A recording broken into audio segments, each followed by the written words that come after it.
உள்ளாட்சி அரசு செய்தியால் இணைவோம். கன்னியாகுமரி மாவட்டம் கருங்கல் அருகே பேட்டரி வெடித்து சிதறியதால் எரிந்து எலும்பு கூடான எலக்ட்ரிக் ஸ்கூட்டர், பைக் பற்றி எரியும் சிசிடிவி காட்சிகள் வெளியாகி பரபரப்பு. கன்னியாகுமரி மாவட்டம் கருங்கல் அருகே உள்ள தேவிக்கோடு பகுதியைச் சேர்ந்தவர் சுந்தரபால். இவர் தனது மனைவிக்கு கொமேக்கி கம்பெனி எலக்ட்ரிக் ஸ்கூட்டர் ஒன்றை எடுத்துக் கொடுத்துள்ளார். நேற்று முன்தினம் இரவு ஸ்கூட்டருக்கு சார்ஜ் போட்ட பின்னர் சுந்தரபால் சார்ஜரை கழற்றிவிட்டு இரவு தூங்கச் சென்றுள்ளார்.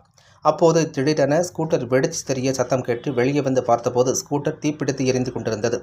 அப்போது அவர் தண்ணீரை ஊற்றி அணைக்க முயன்றுள்ளார். ஆனால் பற்றி எரிந்த தீயால் வீட்டின் ஜன்னல் கண்ணாடிகள் உடைந்து சிதறியதோடு எலக்ட்ரிக் ஒயர்களும் சிசிடிவி கேமராவும் பற்றி எரிய தொடங்கியதால் அதிர்ச்சியடைந்த அவர் மின் இணைப்பை துண்டித்துவிட்டு ஸ்கூட்டரில் பற்றி எரிந்த தீயை மீண்டும் அணைக்க முயற்சித்தும் ஸ்கூட்டர் முற்றிலும் எரிந்து சேதமடைந்ததோடு எலும்பு கூடானது. இதையடுத்து தகவல் அறிந்து வந்த கருங்கல் போலீசார் ஸ்கூட்டர் எரிந்த சம்பவம் குறித்து விசாரணை மேற்கொண்டனர்.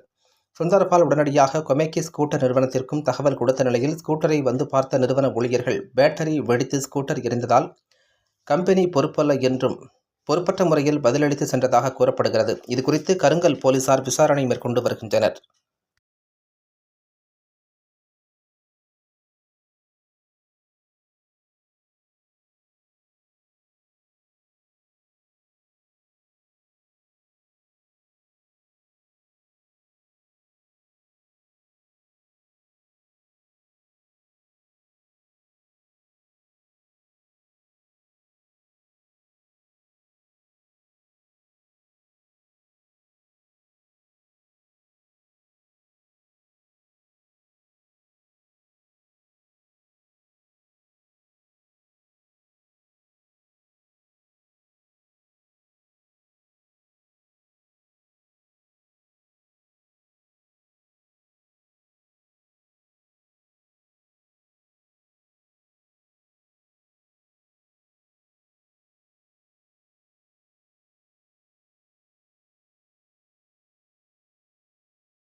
நீ பார்க்கலையோ?